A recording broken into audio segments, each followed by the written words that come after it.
বাসানসৰত জিন আছে হাস্যবাজাৰৰ মাজে নাই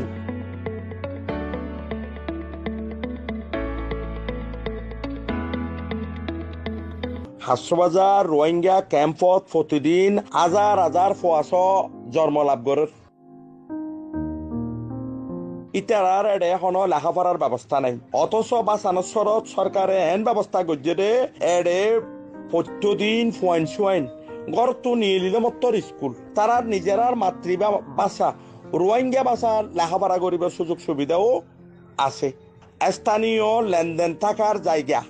বিভিন্ন বিষয়ে রোহিঙ্গা ক্যাম্পে মারামারি ঘটে এখন ইদানিং এডে কিন্তু বাসানসরের মাঝে আইন শৃঙ্খলা বাহিনী আছে সেনাবাহিনী আছে ইতারা পর্যাপ্ত নিরাপত্তা দিব যার কারণে এডে একজন মারামারি ধরা ধরি কোনাকুনি দিবর কোনো সম্ভাবনা নাই তারপরে এডে জ্বর তোয়ান ঘূর্ণিঝড় হইলে উকিয়া টেকনা রোহিঙ্গা ক্যাম্পত এই একটি যে সমস্ত জুফুরি ঘরত মানুষজন থাকে এটা বগুন দিনে দিনে রাইতে রাইতে মরি যাবির সম্ভাবনা আছে বারিশা ফাহার দশত করি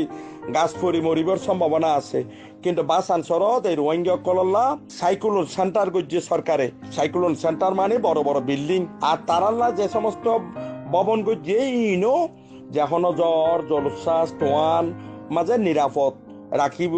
জ্বর বৃষ্টি নপড়ে দেয় এভাবে উন্নত করে করছি তারপরে এডে কক্সবাজার ক্যাম্পে রোহিঙ্গা কলর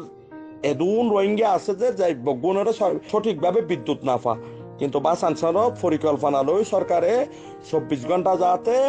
হন জামিলা ছাড়া রোহিঙ্গা কলে বিদ্যুৎ পা ব্যবস্থা ইয়ানো রাখকে এডে কক্সবাজারের রোহিঙ্গা কলে হন অসুখ বিসুখ হইলে ডেলিভারি অবস্থত বাচ্চা অবস্থত হাড়াচিড়ে হইলে হন জ্বর হইলে সর্দি হইলে বড় হন রোগ ব্যাধি হইলে সাথে সাথে ডাক্তার না পা আর বাসানসৰত মাথাত রাখি আনা সরকারে আগে ভাগে হাসপাতালর আধুনিক হাসপাতালর ব্যবস্থা করছে এছাড়া বাদেও বাসানসৰত ইতিমধ্যে 22 এনজিও ইতারার নিজেরার হাসকর্ম শুরু করছে ভবিষ্যতে আরো বিভিন্ন এনজিও আন্তর্জাতিক সংস্থা কলাডে হাসকাম গরিবাল্লা যাইব বাসানসরতুন আসা যাওয়া গরিবাল্লা সেনাবাহিনীর ডর বুট আছে এর মাধ্যমে বাংলাদেশের যে কোনো জায়গার রোহিঙ্গা কল আসা যাওয়া গরিব পারিব।